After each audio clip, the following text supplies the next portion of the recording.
Olá, começa agora mais um boletim informativo direto da redação do jornal Diário de Teresópolis e Diário TV.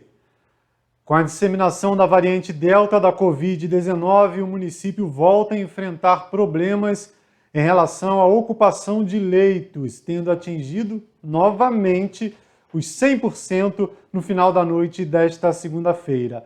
O repórter Luiz Bandeira tem as informações sobre essa situação e a promessa de reabertura de espaços para atendimento à população aqui no município.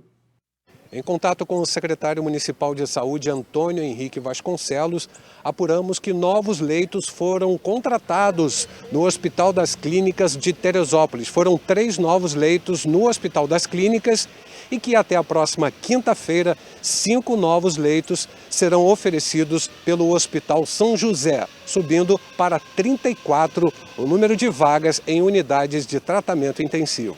Há exatamente uma semana, o secretário de Saúde, Antônio Henrique Vasconcelos, em entrevista para o jornal O Diário, disse que o gabinete de crise, que se reuniria ainda naquela terça-feira, dia 10, poderia recontratar leitos destratados quando não havia mais essa urgência na manutenção exclusiva para a Covid, e assim aumentar as vagas para outras enfermidades.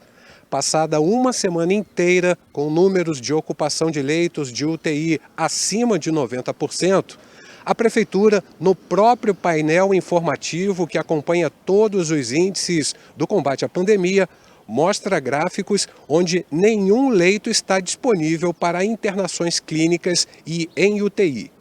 Nas últimas 24 horas, 3 novos casos graves mantiveram a taxa de ocupação para os leitos UTI em 100%. Antônio Francisco disse ainda que os leitos para a Covid-19 fazem parte de um sistema de regulação no estado do Rio de Janeiro e que na rede estadual há disponibilidade de vagas.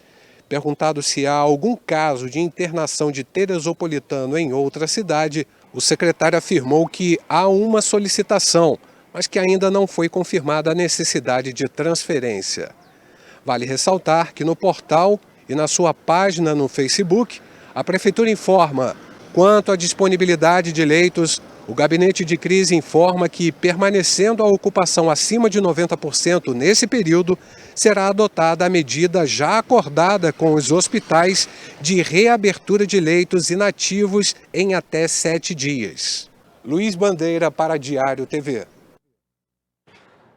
Agora, no final da tarde, apuramos que no estado a taxa de ocupação já chegou a 98%, ou seja, se um teresopolitano necessitar de transferência para outro município, ainda assim terá que ficar esperando a liberação de uma vaga, né? Tivemos uma redução no número de casos e internações recentemente, e o que os governos fizeram, mesmo com a vacinação ainda em curso, foram lá e descontrataram, né, esses leitos aí, né?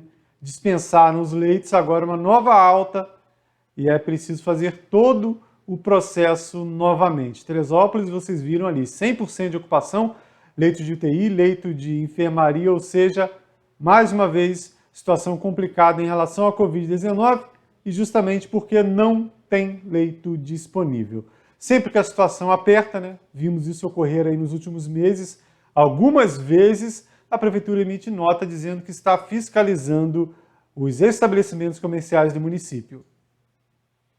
Segundo a última comunicação, né, que chegou à redação do jornal Diário, Diário TV, no finalzinho da tarde desta terça-feira, na última sexta, dia 13, foram fiscalizados aí 9 estabelecimentos no Bom Retiro, Meudon, Tijuca e Várzea, isso na zona urbana, além de Holiday e Motas, na zona rural. No final, informou a Prefeitura, foram aplicadas 2 multas, feitas uma interdição e 3 notificações. Repetindo, essa informação é da Prefeitura, né, dizendo que se fiscalizou na sexta-feira, mas o teresopolitano que anda pela cidade aí vê que a situação é um pouquinho diferente, né? Tem bar famoso aí lotado de motoqueiro, motociclista, lotado. Praça Olímpica Luiz de Camões, isso é desde o começo da pandemia, não é nenhuma novidade não. Desde o começo da pandemia, você passa as sextas-feiras, principalmente na Praça Olímpica, lotada, isso ao lado da sede de uma unidade ali da Polícia Militar e da Guarda Civil Municipal. Nesta terça-feira foi realizado no Rio de Janeiro um evento para o lançamento de um novo projeto de segurança pública do Estado do Rio, um projeto que reforça o patrulhamento nas áreas de fronteira e também nas cidades turísticas. Teresópolis esteve representada pelo secretário municipal de Segurança Pública, Marco Antônio da Luz, e pelo chefe da Guarda Civil Municipal, Gil Wellington. Esse programa do governo do estado chama Cinturão de Divisas, um projeto da Secretaria de Polícia Militar. Repetindo, principalmente nas fronteiras, com o intuito de reprimir a entrada de armas e entorpecentes, mas também fazendo essa ampliação aí da fiscalização nos municípios aí turísticos que têm registrado aí alguns problemas devido a esse aumento da violência. O tema agora é furto de veículo, E adivinha, mais uma vez um carro lá dos anos 90 tem sido os preferidos aí da bandidagem, foi levado. Dessa vez esse Cadete Ipanema, cor azul, placa KOG 1453, ele foi furtado no Vale da Revolta, na madrugada dessa terça-feira. Ipanema, quem não sabe, é a perua do Cadete, furtado lá no Vale da Revolta, e o que eu tenho falado aqui no boletim informativo é Gol quadrado, Fiat Uno, Cadete Ipanema, Chevette têm sido os preferidos aí, porque esses carros aí dos anos 90 têm sistema de segurança menos sofisticado do que os atuais. Então, se você é possuidor de algum veículo dessa geração aí, é melhor redobrar a atenção. E caso você tenha visto esse Cadete Ipanema de cor azul por aí, entre em contato com a polícia, Está fazendo muita falta para o seu proprietário, morador lá do Vale da Revolta.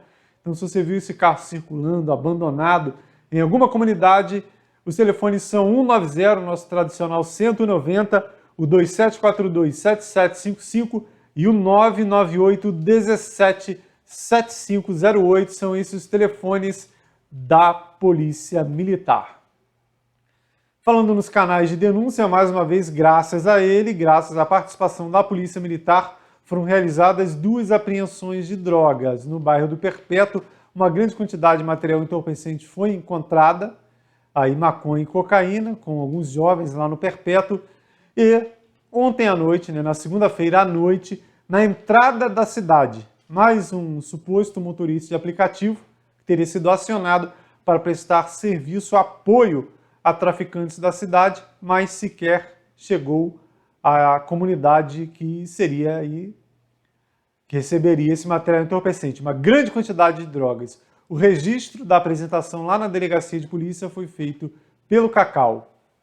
Como que vocês conseguiram chegar a esse indivíduo e essa grande apreensão de drogas, sargento? Em primeiro lugar, a gente tem que agradecer à população de Teresópolis, que nos fornece informações aí através de denúncia do 190. Os policiais filtram essas denúncias e passam para equipes de rua. Aí o setor de inteligência faz o levantamento e as equipes de ruas executam. Hoje recebemos essa informação através de denúncia, que o Morro do Alemão seria abastecido por farta quantidade de entorpecente e veículo possivelmente conduzido por essa mula aí, esse elemento, Esse famoso Uber pirata, que eles chamam. Fizemos levantamento de qual veículo possivelmente estaria abastecendo a cidade, que nós já tínhamos informações, Esse veículo prata aí. Fizemos um cerco na localidade e logramos isso em fazer a abordagem do referido veículo e apreendendo essa quantidade de droga. Grande quantidade de cannabis sativa, popularmente conhecida como maconha, mas a gente fala sempre, se tem frequentemente esse volume todo de maconha, de cocaína sendo apreendido aí pela Polícia Militar, é porque tem muita gente usando esse tipo de entorpecente, Então o trabalho não pode ser somente lá na ponteira, lá no final dessa história, que é a apreensão de tráfico de drogas. É um problema muito mais amplo que precisa ser discutido de maneira bem diferente. Nessa segunda-feira, a Alerj realizou mais uma etapa da CPI que investiga os casos de desaparecimento de crianças em todo o estado do Rio. A maioria dos casos de desaparecimento de crianças e adolescentes estão associados à violência doméstica. A informação foi apresentada pela Fundação da Infância e Adolescência do Rio em reunião da CPI das Crianças Desaparecidas nesta sexta-feira. Os dados levantados pela Fundação apontam que 76% dos desaparecidos que foram localizados fugiram de casa por estarem sendo vítimas ou presenciando algum tipo de violência intrafamiliar. Muitas vezes, mesmo quando essas crianças e adolescentes são encontrados, a fuga volta a acontecer. Que a gente possa oferecer dessa casa políticas públicas que possa reforçar um trabalho preventivo para que essas crianças, aí tem que passar com certeza com as secretarias municipais de educação, porque essa criança, esse adolescente já dá o primeiro sinal quando ele não está frequentando dentro da sala de aula. Então, essa violência, na realidade, já é sinalizada e aponta uma necessidade para que a gente possa reiterar muito trabalho de caráter preventivo. Durante a audiência, a procuradora Eliane Pereira, do Ministério Público Estadual, trouxe uma questão relevante. Das 5 milhões de crianças com registro de nascimento no estado, 3,5 milhões não têm carteira de identidade nem biometria. Essa falta de identificação dificulta a localização em casos de desaparecimento. O confronto da biometria, que nada mais é do que as nossas impressões digitais, ele facilita a identificação, seja de uma pessoa em vida ou, infelizmente, de um corpo. Então, essa é a utilidade, eu diria que é um instrumento de prevenção do desaparecimento fundamental. Uma boa porta para investir na biometrização, ou seja, na carteira de identidade das crianças, é a escola, é a rede pública de ensino, a rede pública e a rede particular, naturalmente. Mas existe toda uma dificuldade e que pode ser aprimorada com políticas acertadas da devida documentação. Os participantes da audiência reforçaram que uma rede deve ser criada a nível nacional para a localização de crianças e adolescentes desaparecidos. Essa integração, segundo eles, é necessária tanto na divulgação quanto no cruzamento de dados e no controle da saída desses menores de um estado para o outro, inclusive nos casos de desaparecimento forçado. O presidente da CPI, deputado Alexandre Knoploch, afirmou que não existe fronteira para o desaparecimento de pessoas e que vai enviar um ofício ao Ministério da Justiça e ao Ministério dos Direitos Humanos para que essa ponte possa ser construída. Fico muito feliz de saber que o Rio de Janeiro tem sido pioneiro em diversas ações na questão de desaparecimento de pessoas e principalmente de crianças, né? A gente vai ter o Alerta PRI agora, começando nesse segundo semestre, que vai ser referência para o Brasil inteiro. Mas é óbvio que a gente precisa de um pacto nacional, né? Nossas fronteiras, né? Ainda mais o estado do Rio de Janeiro, que é pequeno, são muito próximas. Os estados, aqui a gente tem 3 estados que fazem divisa e por aí vai. Então a gente precisa que o país, de uma forma unificada, tenha bons projetos, tenha um bom processo para que a gente consiga, de fato, reduzir esse drama que é, talvez, uma das coisas mais doloridas para uma família. Diário Comunidade, né? Vamos mostrar agora a situação da Barra do Imbuí. Quer dizer, um dos problemas da Barra do Imbuí que é a falta de faixa de pedestres, né? Olha só. Ali pertinho da Praça Maria Corina, cadê a faixa, né? Tem uma alma ali, né? Já foi uma faixa, só tem ali o que sobrou da passagem de pedestres, que, aliás, não é nenhuma garantia de travessia segura, visto que muitos motoristas não respeitam esse local e, consequentemente, os próprios pedestres também têm dado uma vacilada aí, né? Basta olhar em outros pontos da cidade para se perceber. Mas já fica a dica aí para a Guarda Civil Municipal, lá na Barra do Imbuí, perto da Praça Maria Corina, fazer a revitalização da faixa e, de repente, aí uma campanha de educação no trânsito, né? Porque está bastante complicado. Quer ver um exemplo que o teresopolitano não sabe ou parece cada vez saber menos em relação aí às travessias? Em frente ao antigo fórum, centro administrativo, tem sinal, tem um botãozinho mágico, lá você aperta o botão, 1 minuto depois o sinal fecha, mas o que tem de gente que atravessa no verde, se joga na frente dos carros no verde, é impressionante. Assim como tem motorista que ultrapassa o vermelho ou para no verde. Se a gente ficar ali registrando essa situação, vai ter aí reportagem para mais de metro. E olha só a quantidade de absurdo que ocorre nesse local, ali no centro da cidade. É só apertar o botãozinho, as pessoas ignoram aquele botão e se jogam na frente dos carros até o momento que ocorrer algum tipo de acidente. Lembrando que quando há o semáforo, ele é que determina. Então, mesmo havendo a faixa de pedestres, o semáforo é que determina se pode ocorrer ou não a travessia. E é a situação desse local ali em frente ao antigo fórum, atualmente centro administrativo. E se houver o guarda municipal, ele sobrepõe o semáforo. Agora, quando tem somente a faixa, como é, por exemplo, em frente ao supermercado Regina, aí sim o pedestre tem preferência na travessia. O Diário Comunidade vai agora para o Vale do Paraíso. Olha só as imagens que recebemos da fonte Santa Ângela. Ou o que sobrou dela, né? Que vergonha a fonte Santa Ângela lá no Vale do Paraíso. A pessoa vai lá buscar água lá na nascente, que segundo o último levantamento estava própria, mas se assusta, né? Você encontra lá no local, como é que você vai confiar que a água está própria, com uma nascente nessas condições?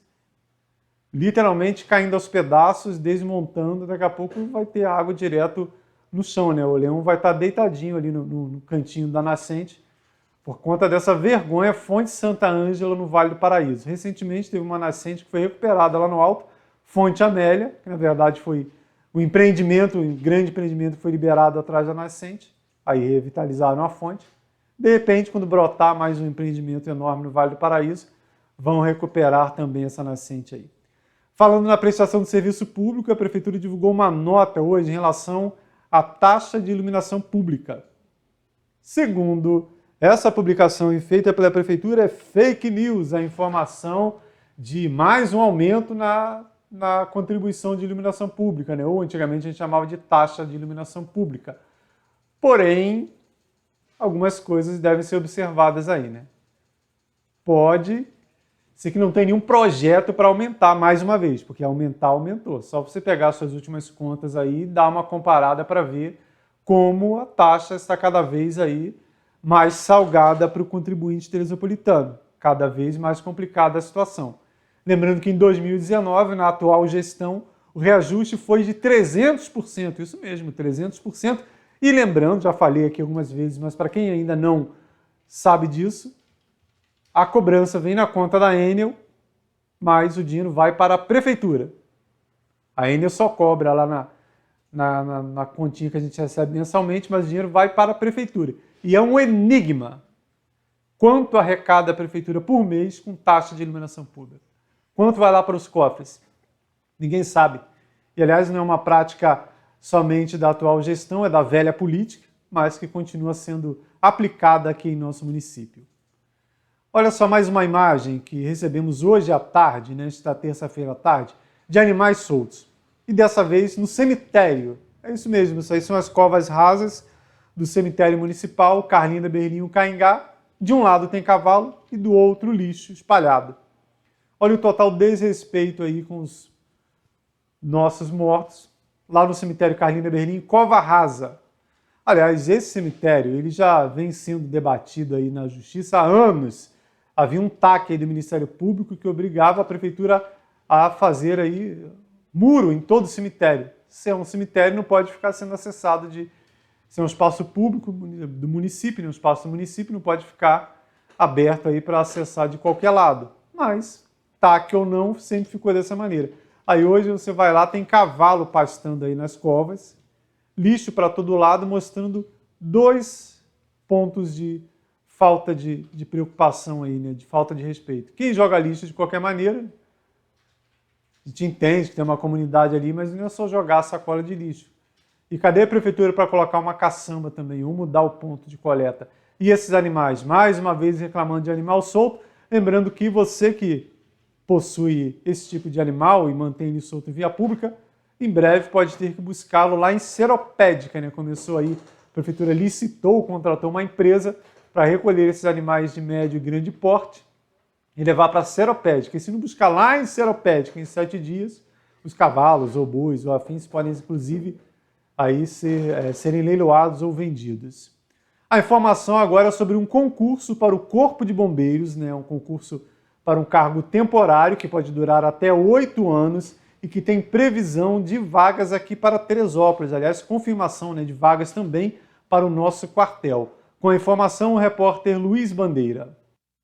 Foram prorrogadas até o dia 22 as inscrições para o processo seletivo de ingresso ao Serviço Militar Temporário Voluntário do Corpo de Bombeiros do Estado do Rio de Janeiro. São 3.000 vagas de soldado e oficial do quadro de saúde, com remuneração que variam de R$ 1.226 a R$ 7.940. Os interessados devem acessar o site do concurso. O valor da inscrição ficou designado da seguinte forma: para soldado, R$ 71,53 e para tenente, R$ 95,31. Os aprovados serão contratados pelo prazo inicial de 1 ano, prorrogáveis por mais 7. A idade máxima de ingresso para o posto de praças temporários voluntários é de 25 anos e de oficiais temporários voluntários de 35 anos. Serão oferecidas 2.548 vagas para soldado nível médio e para tenente, cargo que exige formação superior, serão 452 vagas. Luiz Bandeira para Diário TV. Vamos agora dar uma passada no Balcão Cine aqui no município, que está oferecendo 140 vagas para diversas funções e níveis de escolaridade. A Prefeitura nos últimos meses tem feito aí uma diferenciação, né, para vagas com experiência, para quem já tem passagem pelo mercado de trabalho, com possibilidades, por exemplo, ajudante eletricista, auxiliar administrativo, corretor de imóveis, 5 vagas para corretor de imóveis, auxiliar de limpeza, 3 vagas, entre outras oportunidades. Ainda com experiência, padeiro, garçom, pedreiro, olha a retomada da construção civil, pelo menos é o que se indica, né? 14 vagas para pedreiro, servente de obras, mais 13 vagas, e temos também oportunidades para quem ainda não passou pelo mercado de trabalho, né? Pessoas sem experiência. São 5 vagas para instaladores e reparadores de equipamentos e linhas telefônicas e 1 vaga para marceneiro, além de oportunidades para PCD, né? Pessoa com deficiência sem experiência. Essas vagas aí podem ser consultadas aí na sua totalidade, lá na página da Prefeitura, né? Todas as vagas, ou diretamente na Casa do Trabalhador, segunda a sexta-feira até às 17 horas, 9 da manhã às 17 horas, na rua Luiz Nogueira Júnior, número 100, no bairro de São Pedro. E atenção, você empreendedor, você que está iniciando nessa área e que quer aí mais informações ou apoio para iniciar o seu negócio, né? Foi iniciado um projeto do Ministério da Economia e do Sebrae. A segunda edição do Ideias vai oferecer capacitação empreendedora, mentorias e suporte tecnológico no desenvolvimento de negócios a 450 brasileiros que têm uma ideia na cabeça, mas não sabem como colocá-la em prática. 35 aceleradoras ou incubadoras vão apoiar por 10 semanas projetos de todo o país. Os empreendimentos receberão, no mínimo, 25 horas de apoio. Podem participar modelos de negócio que não estejam consolidados e que o produto ou serviço ainda não tenha sido comercializado. Para que seja aprovada, a ideia deve ser inovadora e ter abrangência nacional e impacto socioambiental. Ao final do ciclo, a gente tem como objetivo que todos esses projetos cheguem com seu modelo de negócio estruturado e validado, que tenham um protótipo já desenvolvido, seja do seu produto ou serviço, levado a potenciais clientes, e também uma apresentação, um pitch de venda do seu negócio. No primeiro semestre deste ano, o Ideias contemplou 153 projetos de todo o Brasil. A Daniele, empreendedora e idealizadora da startup Diversidade Importa, foi uma das participantes. A entrada no programa Ideias fez com que eu percebesse a possibilidade de criar uma plataforma, né, de digitalizar essa metodologia para que ela possa ser escalável, para que mais empresas, mais clientes possam se utilizar dela. Vamos agora ao quadro Foto do Dia, com mais uma colaboração do jornalista e historiador Vanderlei Pérez. A gente está sempre falando de fatos, de eventos que marcaram a cidade, de prédios, de construções, de ruas, e fala pouco de pessoas. Bom, hoje eu trouxe aqui duas imagens de gente do tempo antigo, que muita gente sabe que existiu, mas que certamente a maioria das pessoas que tem essa referência do tempo antigo nem tem ideia ou imaginam como seriam esses personagens. São o hoteleiro Bebiano, dono do Hotel Bebiano no Alto, que é de cerca de 1870, aquele Hotel dos Órgãos, Hotel do Bebiano, que ficava na casa do Jorge Marchi, e o embaixador, o comendador Antônio Augusto da Silva Costa, que era casado com Amélia da Silva Costa, pais de Amélia, que vai se casar com Perry, Felinto Perry, e vai surgir então a família Perry a partir de Felinto e de Amélia, isso também nos anos 1870, 1880. O comendador Antônio da Silva Costa é esse que aparece aí na imagem, ao lado da Amélia Augusta Guimarães, sua esposa, e a filha, Amélia Costa, depois Amélia Perry. E o Bebiano hoteleiro, nós tivemos agora há pouco o Bebiano do Bolsonaro, que também tinha casa em Teresópolis, tinha sítio aqui, aliás, vai morrer aqui em Teresópolis, já tem 2 anos isso, né? Mas esse Bebiano já é outro, né? Sobrenome. O Bebiano hoteleiro é dos anos 1860, que vai ser a figura mais importante da hotelaria naquela época. Ele vai fundar o Hotel dos Órgãos na casa do Marchi, e depois ele vai para Lambari e deixa alguns descendentes na cidade, mas a família se muda daqui. O Bebiano é interessante porque quando o Conde D vem a Teresópolis em 1876, o Bebiano salva o Conde de um acidente de cavalo, e o Conde tira então um relógio do bolso, um relógio folhado a ouro, e dá de presente ao hoteleiro Bebiano, como lembrança desse feito, desse ato heróico, né, desse feito de tê-lo salvado a vida, isso em 1876. E o Bebiano, nós temos uma foto muito interessante dele, que é ele ao lado da esposa. A esposa dele era a Prisciliana, e a Prisciliana junto das irmãs Merenciana e Mangalona. São essas 3 pessoas, são essas 3 mulheres próximas uma da outra, duas sentadas e uma em pé. A em pé é a esposa do Bebiano. E ao lado, crianças, amigos, caçadores, são os amigos do Bebiano nessa época. Essas e outras notícias você confere no nosso site netdiario.com.br. Se houver qualquer atualização antes da entrada de um novo boletim informativo, além da nossa página, você vê na barrinha de notícias da Diário TV e também em nossas redes sociais, Facebook, Instagram e YouTube. E para quem acompanha nossa programação lá pelo YouTube, não deixe de se inscrever em nosso canal. Até mais!